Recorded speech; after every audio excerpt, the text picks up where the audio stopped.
Africa's Travel Indaba 2019 took place from the 2nd to the 4th of May 2019 at the Inkosi Albert Lutuli Convention Center, previously known as Durban ICC. On the third day, we got a surprise visit from South African President Cyril Ramaphosa. Ladies and gentlemen, we are here because we want to position our respective countries and our respective businesses, indeed and our continent, at the forefront of progress, of technological advancement and of innovation in the tourism industry. These 10 things are issues that we must address if we want this industry to explode exponentially. We are here because we want to double, we also want to triple and also quadruple the number of visitors we receive in our countries every year. We also want to boost domestic tourism, as I said, for we often lose sight of the imperative of getting, as I was saying, our own citizens to explore their own countries. We all share a common goal to offer a unique and in a way one-of-a-kind an unforgettable consumer and business travel experience. Now, South Africa is proud to be host to this Indaba, and I'm thoroughly delighted with what Mr. Zikalala said, that we have won the opportunity for 5 years to continue hosting this Indaba. And this I'm delighted with because we are marking 25 years in our own country since we attained our freedom. Our liberation opened our ports of entry, and more importantly, it also enabled us as South Africans to open our hearts and our homes. Previous to that, the majority of our citizens were literally and physically prevented from opening their hearts and their homes to visitors from all over the world. This time round, 25 years later, we are able to do so. This Indaba, with all that it offers, is a testimony to the fact that Africa is a continent of innovation with a strong focus on the future. We are a continent that is open and that is also welcoming. When it comes to tourism, now I forever remember what President Museveni used to say whenever he used to address people at conferences, particularly about tourism. Minister Kamuntu may remember this. He used to say, here in Africa, when people came from various parts of the world, we used to have one passport officials, we used to have customs officials who would always ask someone as they arrive, who was a foreigner. They would say, so, what do you want here in our country? What have you come to do in our country? What do you want to take out of our country? How much money do you have? Are you going to go back to your country? In a very, very threatening voice. And now we are saying Africa is open. And we are saying to the world, come to Africa. Come to the various countries on our continent, because this is where we want you to be. When it comes to tourism and many other areas of human endeavor, we are indeed a continent on the move. We're a warm continent that is welcoming. Now, let us all go out and build a brave new world, a brave new continent that will attract the world to come back home to Africa. Thank you very much. Africa's Travel Indaba has become synonymous with storytelling, and this year's theme, Africa's Stories, Your Success, re-emphasizes the importance of telling our own stories and showcasing our own successes. What does this actually mean for Eswatini tourism?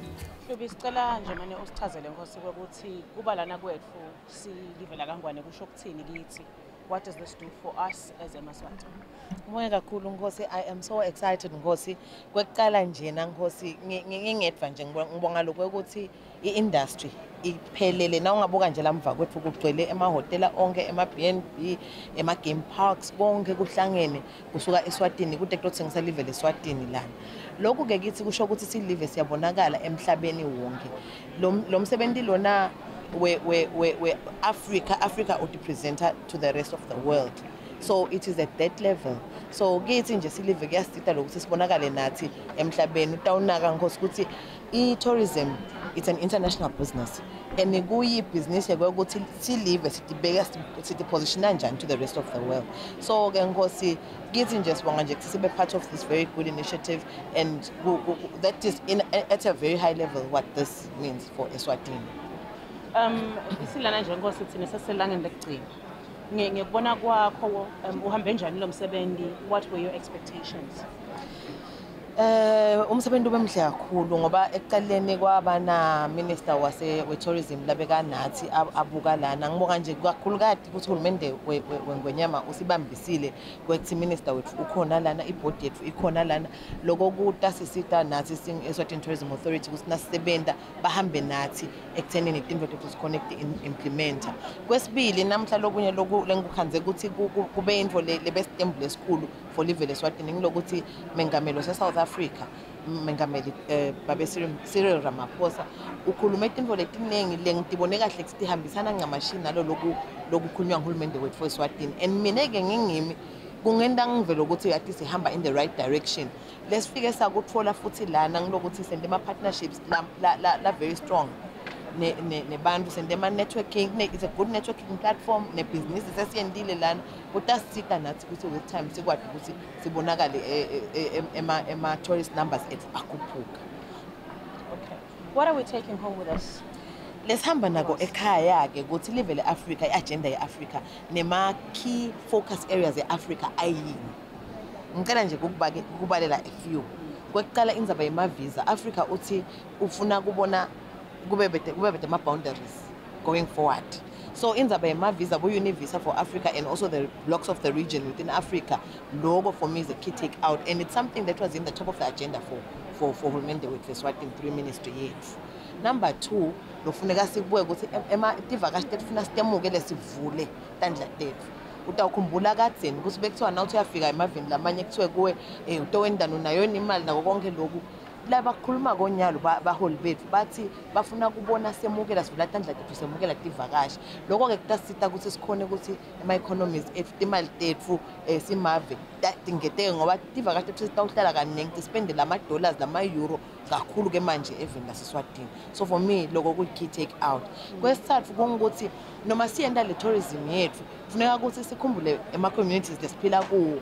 Lokukhulu kakhulu abakhuluma ngako nje futhi ngilokuthi bomake nebantwana kufanele babe la khathi kule tourism agenda ekuthenini bangakhona youth yethu nje ngaba ama tour guides.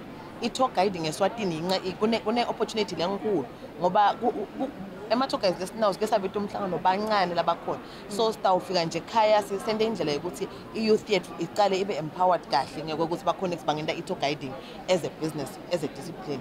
Ngiyathemba futhi nalena lapho khona kufundiswa ngabo tourism khona tikhona some of these things lapho khona babafundisa khona.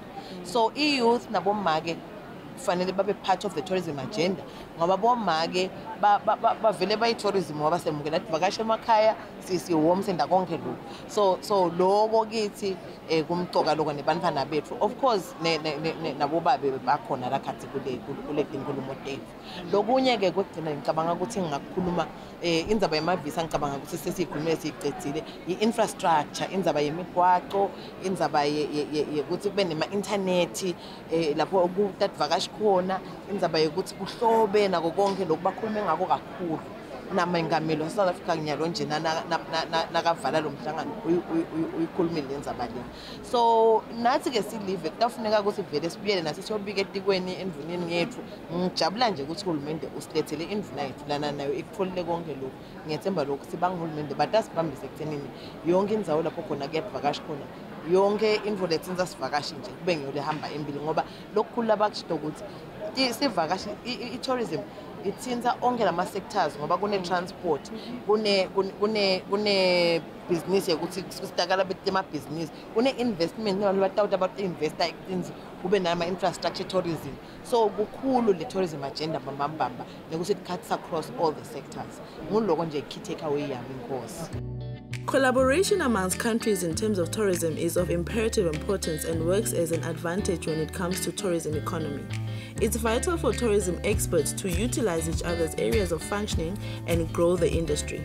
Mpumalanga is part of the trial-and network between Eswatini, Mozambique and KwaZulu-Natal. We had a chat with Mpumalanga Tourism Authority. My name is Kolani Mtetwa. I'm the Executive Manager responsible for tourism in Mpumalanga Province.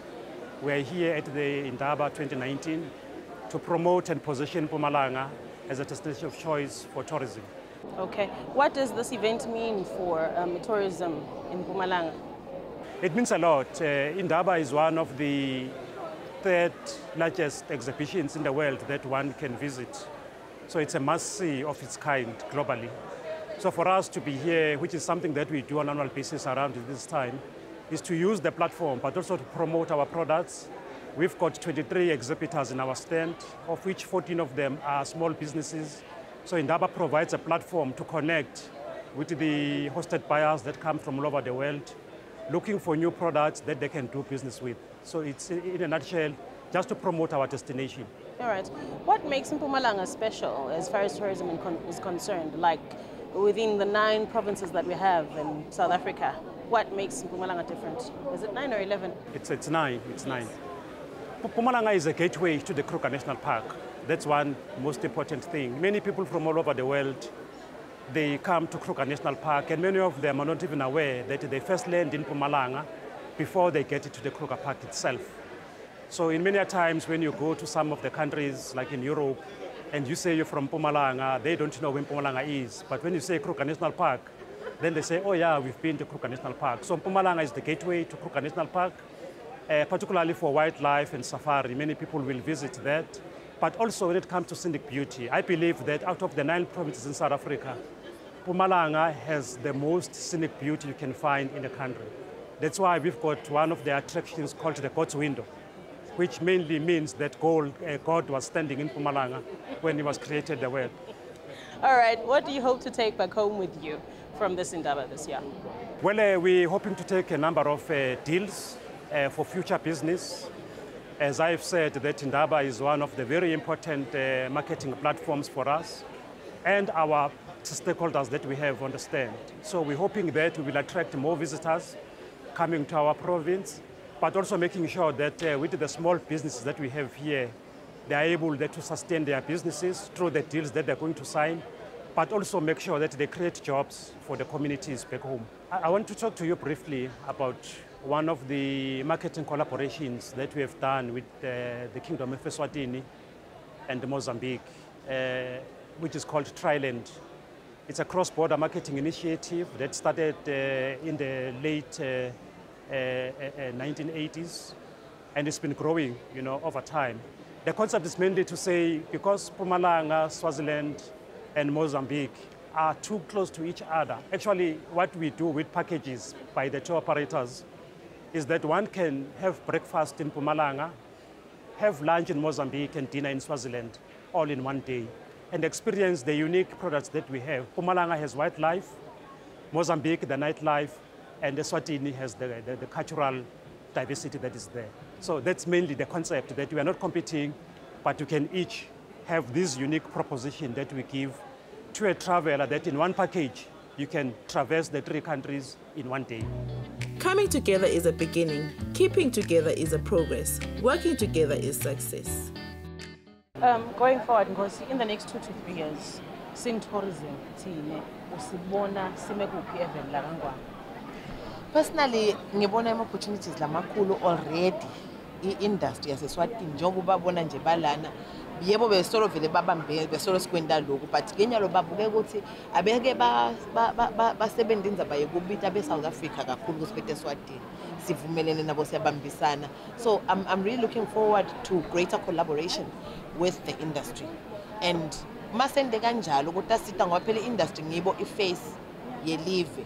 makuthiwa nje ukuthi asivakashi ngilaba lamva kwethu la ngibona laba tsinza lesivakashi abakhulumisana nabo labahamba nato ngama-shuttle abo uyabona so ngibona lokuthi lokubambana kwethu lesikuqalile nalesi sifuna ukustrengthenisha kutawenda ukuthi ema-results ethu abe mahle kakhulu kutaba na-more repeat tourists beta nalaba labetako for the first time ngiyakholelwa lokuthi bataba khona babe baningi and nalokuthi lalabakhona kutawuchubeka bahlale baphatheke kahle nalokuthi-ke ne-domestic tourism siyafisa lokuthi kube into lesiyenda kakhudlwana nale industry yethu ngoba lapho-ke kufuna sibuke ukuthi sikwenta kube lula kanjani ukuthi eMaswati akwati na ukuvakasha nayo leyo indzaba lenkulu lebekhulunywa kulo mhlangano ukuthi kufanele sikuphushe lokho so that ema-economies ethu atawukhula kunjalo Nkosi ngeke ngacacisana-ke nalaba labalana Hlubi liningi labo bona bakhangisa kumbe ngetindzawo labangaticabha ngato thina esiMaswati siticabha ngani why are we encouraging people to come into the kingdom?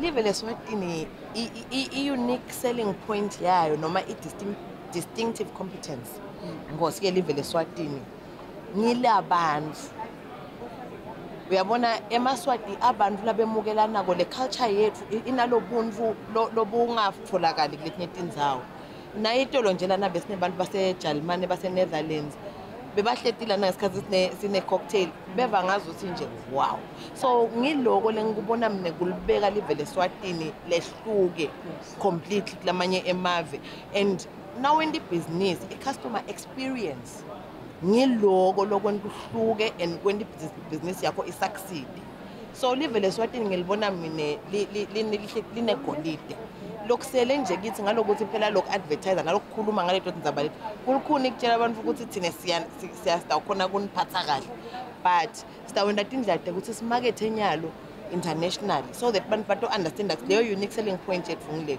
lokunye ke lokuphinze futhi kuhlalela kule culture yethu yalobuntu ngilokuthi le culture ke manje yethu isenta sehluke mbamba ke lapho nalokho sinemonarchy thina uyabona ke lokho ke kuyinto le yenta abantu babe nekufuna kuta eSwatini so lokho nje cishe ngiloko lokubili engakubeka ukuthi kusenta sihluke and then ke kulama tourist attractions letindzawo say add on ke leyo yabo letintsaba tethu tehlukile into longakake wayibona emhlabeni uyabona tintsaba tethu sibebe nje is the second biggest granite rock in the world not in Africa, in the world. So, nama landscapes the beautiful valleys, the beautiful mountains, nako konke lokho kwenta ukuthi live leSwatini lehluke. Lokunye mina personally ngikukhanza ukuthi live leSwatini kulenta ligame emhlabeni. Ngilokuthi lincane. Yabona ke lokho. Kwenta ukuthi sikhona ukukhulumisana masinyane ngiko live leSwatini li safe.